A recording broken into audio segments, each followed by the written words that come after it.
नमस्कार दोस्तों, आज की बड़ी खबर आ रही है उत्तराखंड से, जहां केदारनाथ धाम के कपाट आज विधि विधान और वैदिक मंत्रोच्चार के साथ खोल दिए गए हैं।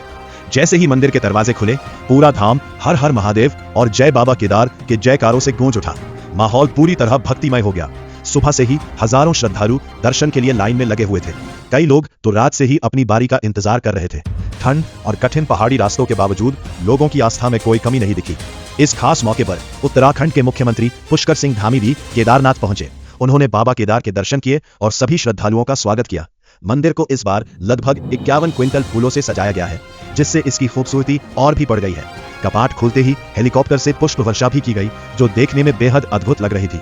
श्रद्धालुओं की भारी भीड़ को देखते हुए प्रशासन ने खास इंतजाम किए हैं। सेना और सुरक्षा बलों के जवान तैनात हैं, ताकि सभी लोग सुरक्षित और आसानी से दर्शन कर सके। तो दोस्तों, अगर आप भी बाबा केदार के दर्शन का प्लान बना रहे हैं, तो अपनी यात्रा की तैयारी समय से कर लें। अब बात करते हैं दूसरी बड़ी खबर की। दिल्ली की तरफ बढ़ रही एक खतरनाक पाकिस्तानी मिसाइल को भारतीय वायुसेना ने रास्ते में ही खत्म कर दिया था। ऑपरेशन सिंदूर को लेकर अब एक बड़ा खुलासा सामने आया है। मई 2025 में पाकिस्तान की तरफ से दागी गई बैलिस्टिक मिसाइल, जो फतेह या शाहीन सीरीज की बताई जा रही है, सीधे दिल्ली की ओर बढ़ रही थी। लेकिन हरियाणा के आसमान में ही उसे भारतीय वायुसेना ने मार गिराया। यह पूरी कार्रवाई सिरसा एयरबेस से की गई, जहां एयर डिफेंस सिस्टम पहले से अलर्ट पर था। जैसे ही खतरे का संकेत मिला, तुरंत जवाबी कार्रवाई शुरू की गई। एयर कोमोडोर रोहित कपिल के नेतृत्व में वायुसेना ने बराक 8 मिसाइल सिस्टम का इस्तेमाल किया, जो हवा में ही दुश्मन की मिसाइल को नष्ट करने में सक्षम है। इस ऑपरेशन के बाद सिरसा इलाके में मलबा भी मिला था, जिससे इस पूरे हमले की पुष्टि हुई थी।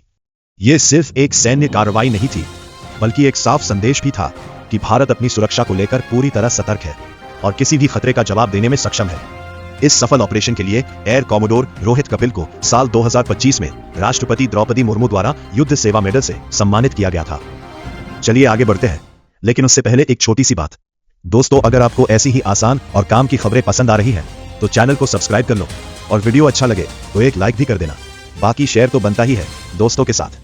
अब बढ़ते हैं अगली खबर की तरफ। दिल्ली में गर्मी ने अभी से अपना जोर दिखाना शुरू कर दिया है। अप्रैल के महीने में ही हालात ऐसे हो गए हैं जैसे मई जून चल रहा हो। मौसम विभाग के अनुसार आने वाले दिनों में तापमान 83 डिग्री सेल्सियस तक पहुंच सकता है। इसी को देखते हुए येलो अलर्ट जारी किया गया है और लोगों को लू से बचने की सलाह दी गई है। मंगलवार को दिल्ली का अधिकतम तापमान 40.1 डिग्री दर्ज किया गया, जो सामान्य से करीब 3 डिग्री ज्यादा था। वहीं कुछ इलाकों जैसे रिज और मुंगेशपुर में तापमान 41 डिग्री के पार पहुंच गया। बुधवार सुबह न्यूनतम तापमान 21.6 डिग्री दर्ज किया गया, जिसमें हल्की बढ़ोतरी देखी गई है। गर्मी के साथ साथ हवा की गुणवत्ता भी खराब हो गई है। दिल्ली का एयर क्वालिटी इंडेक्स यानी AQI खराब श्रेणी में पहुंच चुका है, जिससे सांस से जुड़ी परेशानियां बढ़ सकती है। फिलहाल राहत की कोई खबर नहीं है, क्योंकि मौसम विभाग ने साफ कहा है कि अभी बारिश की कोई संभावना नहीं है और तेज गर्म हवाएं चलती रहेंगी।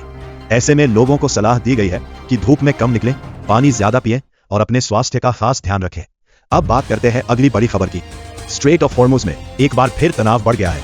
ईरान की तरफ से गुजर रहे एक जहाज पर फायरिंग की गई है। रिपोर्ट के मुताबिक ईरान की इस्लामिक रिवॉल्यूशनरी गार्ड कॉर्प्स यानी IRGC की गनबोट जहाज के पास पहुंची और अचानक ताबड़तोड़ फायरिंग शुरू कर दी। इस हमले में जहाज के कंट्रोल रूम को काफी नुकसान हुआ है। यह घटना ओमान के पास समुद्र में हुई, जहां एक कंटेनर जहाज इस रास्ते से गुजर रहा था। जहाज के कप्तान ने बताया कि फायरिंग के बाद हालात तनावपूर्ण हो गए थे। हालांकि राहत की बात यह है कि इस हमले में किसी भी क्रू मेंबर को नुकसान नहीं हुआ है और ना ही आग लगने या पर्यावरण को कोई बड़ा खतरा बताया गया है। फिलहाल हॉर्मुज का इलाका काफी संवेदनशील बना हुआ है। एक तरफ अमेरिका अपनी नौसेना के साथ यहां दबाव बनाए हुए है, तो दूसरी तरफ ईरान भी अपनी ताकत दिखा रहा है। यही वजह है कि इस रास्ते से गुजरने वाले जहाजों पर खतरा लगातार बना हुआ है और हालात कभी भी बिगड़ सकते हैं। दरअसल स्ट्रेट ऑफ हॉर्मुज एक अंतरराष्ट्रीय समुद्री रास्ता है, जहां से दुनिया का बड़ा तेल व्यापार गुजरता है।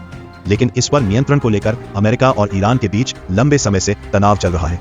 तो बस आज के लिए इतना ही। आप देखते रहिए हमारे साथ ऐसी ही आसान और सटीक खबरें। अगर वीडियो पसंद आया हो तो लाइक जरूर करें और चैनल को सब्सक्राइब करना मत भूलिए।